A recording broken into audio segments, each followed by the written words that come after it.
Dahulu kala, di Provinsi Jawa Timur, terdapat sebuah kerajaan yang dipimpin oleh raja yang baik dan raja yang bijak.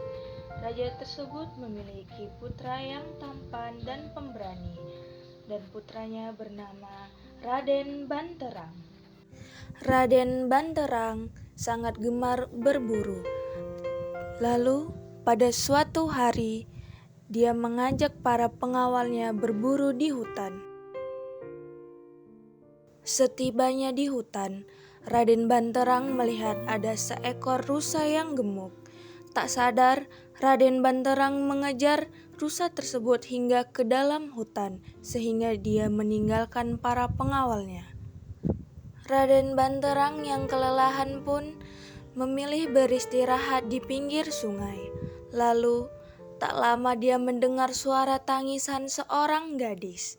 Dia pun mencari-cari asal suara tersebut. Tak lama kemudian, dia pun melihat seorang gadis cantik sedang menangis. Lalu, dia mendatangi gadis tersebut dan bertanya, "Kenapa kau, wahai gadis cantik?" Lalu gadis tersebut menjawab, Aku Surati.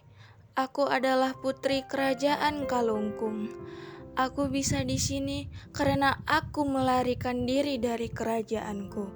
Kerajaanku sedang kacau balau karena diserang musuh. Bahkan ayahku sampai meninggal di tempat. Lalu Raden Banterang yang mendengar cerita tersebut turut berduka dan berkata, "Kau tidak pantas tinggal di sini.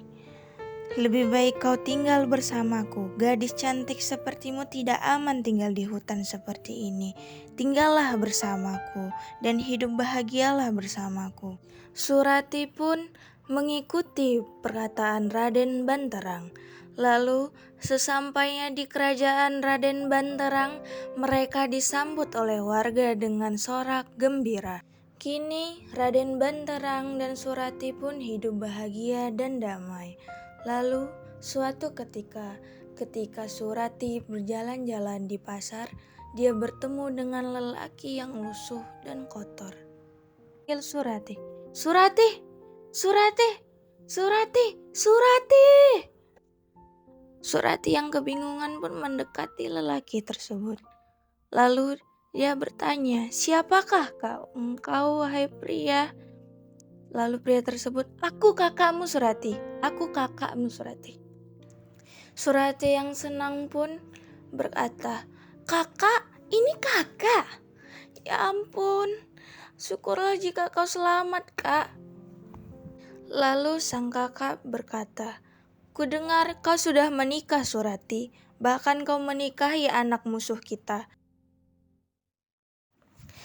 Lalu dia berkata, "Itu kesempatan yang bagus Surati untuk membalaskan dendam kita." Lalu Surati yang mendengar hal tersebut pun menolak. Dia berkata, Tidak Kak. Mereka telah menolongku Kak dari kekacauan yang aku alamin. Aku tidak mau membalas dendam seperti itu Kak." Lalu sang kakak berkata, "Baiklah jika kau tidak mau, bawalah ikat kepala ini dan simpanlah ikat kepala ini di bawah bantalmu. Karena ikat kepala ini adalah dan jangan lupa Surati, kau harus menyimpannya di bawah bantalmu agar semuanya masih teringat jelas di kepalamu."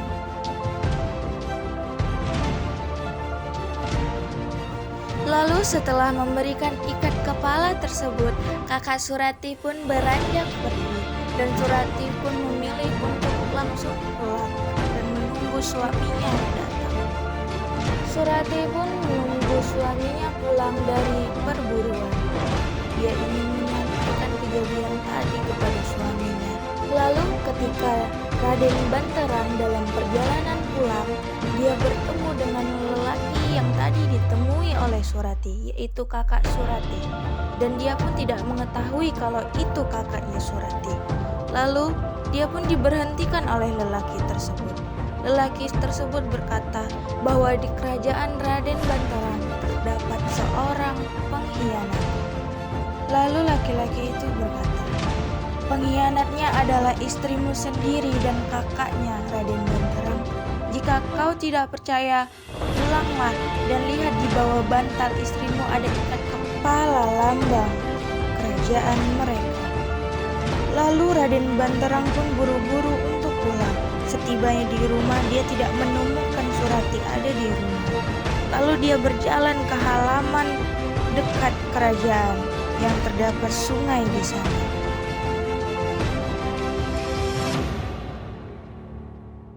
Dia pun menemui Surati sambil membawa ikat kepala milik Surati. Lalu dia pun memarah-marahi Surati dan mengatakan, kau pengkhianat Surati. Kenapa kau tega melakukan ini kepadaku, yaitu suamimu sendiri?" Lalu Surati berkata, tidak kakanda, aku bukan pengkhianat kakanda, aku bisa menjelaskan semuanya kakanda." Raden Banterang yang tersulut emosi pun tetap menuduh-nuduh Surati hingga Surati terpojok. Lalu karena kekecewaannya, Surati pun memilih bersumpah. Ia bersumpah di pinggir sungai tersebut dan berkata, "Jika aku berbohong, maka sungai ini akan berbau busuk dan semakin keruh. Lalu jika aku tidak berbohong, air sungai ini akan menjadi bening dan harum." Lalu tanpa aba-aba istrinya pun lompat ke dalam sungai. Tak lama kemudian air sungai mulai bening dan mengeluarkan bau yang wangi. Tak lama kemudian Raden Banterang pun menangis sejadi-jadinya dan menyesali perbuatannya. Kini dirinya hanya bisa meratapi kepergian istri tercintanya. Sejak saat itu, sungai tersebut harum wanginya dan kini disebut dengan Banyuwangi.